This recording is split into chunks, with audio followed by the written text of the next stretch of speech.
लंकापति, मैं तुम्हारे पास संधि का प्रस्ताव लेकर आया हूं। संधि का जो प्रस्ताव रात के अंधेरे में आता है, उसके रूप में कोई ना कोई खोट अवश्य होती है। और यह भी जान लो सहस्त्रार्जुन के सिंह की दृढ़ से संधि नहीं करता। रस्सी जल गई, बल नहीं निकले। ये मत भूलो लंकापति के तुम मेरे बंदी हो। मैं तुम्हारा बंदी नहीं, नियति का बंदी हूं सहस्त्रार्जुन। जो भी हो, मैं तुम्हें यह समझाने आया हूं कि तुम्हें कारागार से मुक्ति मिल सकती है। यदि तुम मेरी बात मान लो तो मैं तुम्हें मुक्त कर सकता हूं। क्या बात मनवाना चाहते हो मुझसे? मैंने एक एक करके अपने सब शत्रुओं को ठिकाने लगा दिया है। एक शत्रु शेष है जो मेरी शक्ति की सीमा के बाहर है। मैं नहीं जानता कि तुम किसकी बात कर रहे हो सहस्त्रार्जुन। वो एक नवयुवक है। नवयुवक? इस संसार का सबसे बड़ा योद्धा सहस्त्रार्जुन एक नवयुवक से भयभीत है। वो साधारण नवयुवक नहीं है। नवयुवक है, और वो भी एक। कोई सेना तो नहीं है सहस्त्रार्जुन? वही तो बताना चाहता हूं। वो नवयुवक है, परंतु बड़े बड़े अनुभवी योद्धा उसके समक्ष कुछ नहीं।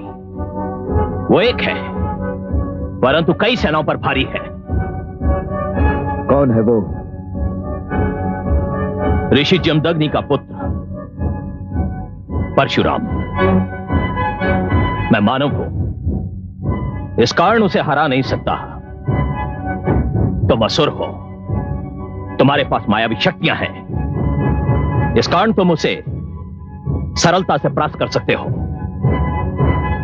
लंकापति रावण, तुम उसे मार दो, इस कारागार से तुम्हें मुक्ति मिल जाएगी।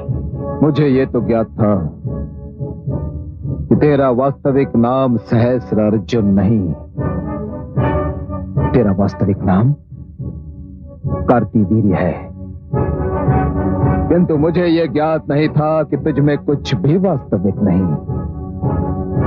सहस्त्रार्जुन, तू सिर से लेके पांव तक छल, कपट और कायरता की मूर्ति है। मैं असुर अवश्य हूं सहस्त्रार्जुन, किंतु मैंने ऋषि पुत्र के रूप में जन्म लिया है। और तू एक ऋषि पुत्र से दूसरे ऋषि पुत्र का वध करने की बात कह रहा है? यह संभव नहीं है, यह असंभव है सहस्त्रार्जुन। तो फिर सड़ता रहे सारा जीवन इस कारागार में और टकराता रहे अपना सिर इन पथरीली दीवारों और लोहे की छड़ों से, तो सारा जीवन सूर्य का प्रकाश नहीं देख पाएगा। धिक्कार है उस प्रकाश पर जिसमें तेरा करूप चरित्र स्पष्ट रूप से दिखाई दे। धिक्कार है।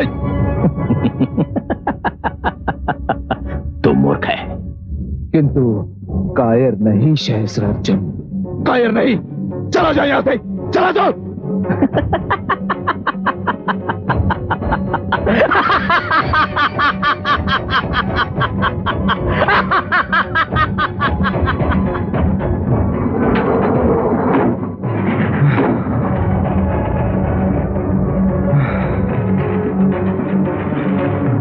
शिव शंभू, मुझसे अवश्य कोई भूल हुई है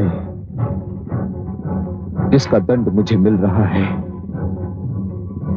दंड दे लीजिए शिव शंकर, परंतु ऐसे नीच और कायर का बंदी बनाकर अपने भक्त का अपमान मत करवाइए। मुझे क्षमा कर दीजिए, मुझे क्षमा कर दीजिए।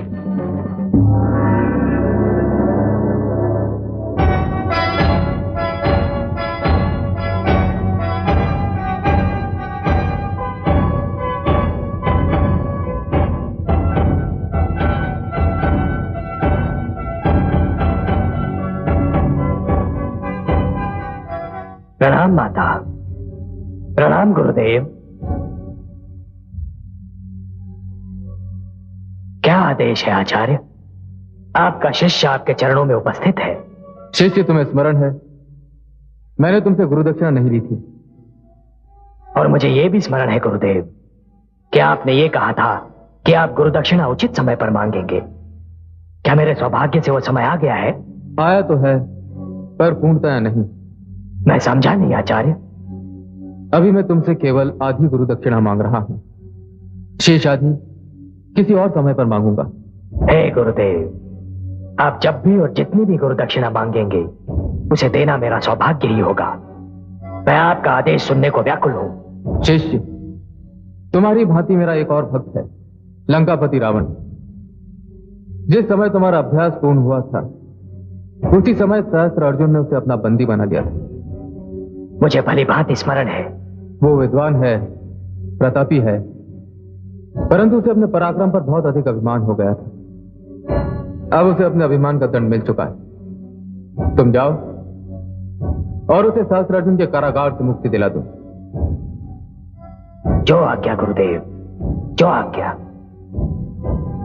प्रणाम। सुनो पुत्र,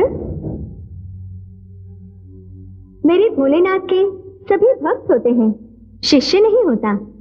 तुम अकेले हो जिसे उन्होंने अपना शिष्य बनाया है। इसे मैं अपना परम सौभाग्य समझता हूँ माता। तुम ये कदापि न समझना कि पिता का घर छोड़ने के उपरांत तुम बेघर हो गए हो। ये कैलाश तुम्हारा घर है और इस घर के द्वार सदा के लिए तुम्हारे लिए खुले रहेंगे। हे शेरावाली, आपको कोटि कोटि प्रणाम। मैं सदा के लिए आपका ऋणी हो गया।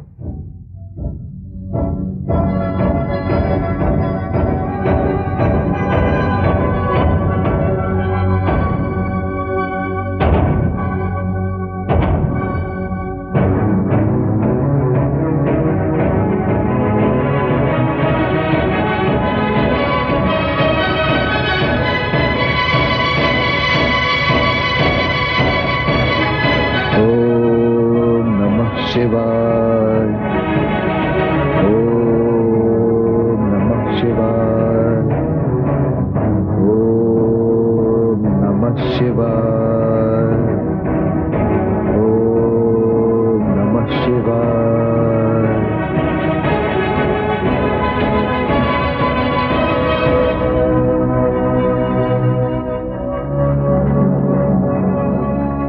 ओम नमः शिवाय, ओम नमः शिवाय, ओम नमः शिवाय। लंकापति की जय हो। हमने इस कारागार से निकलने का मार्ग ढूंढ निकाला है। हम यहां से निकल सकते हैं और किसी को हमारे भागने की सूचना भी नहीं मिलेगी। और जब तक प्रहरियों को सूचना मिलेगी तब तक हम बहुत दूर निकल चुके होंगे। ये सुनहरा अवसर हमें फिर नहीं मिलेगा।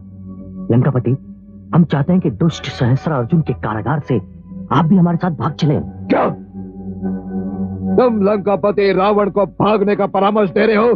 तुम इसका साहस कैसे हुआ? क्या तुम चाहते हो कि इतिहास लंकापति रावण का यूं स्मरण करे कि वो ऐसा राजा था जो चोरों के साथ चोरों की भांति इस कारागार से भाग गया था? फिर तो सारा जीवन आपको इसी कारागार में रहना होगा। रह सकता हूं, मैं रह सकता हूं। इस कारागार के एक बंदी के रूप में मर भी सकता हूं मैं, किंतु भगोड़े का कलंक अपने माथे पर लगाकर जी नहीं सकता मैं। चले जाओ यहां से, चले जाओ, चले जाओ। चलो चलो चलो। हे शिव शंकर, ओम नमः शिवाय।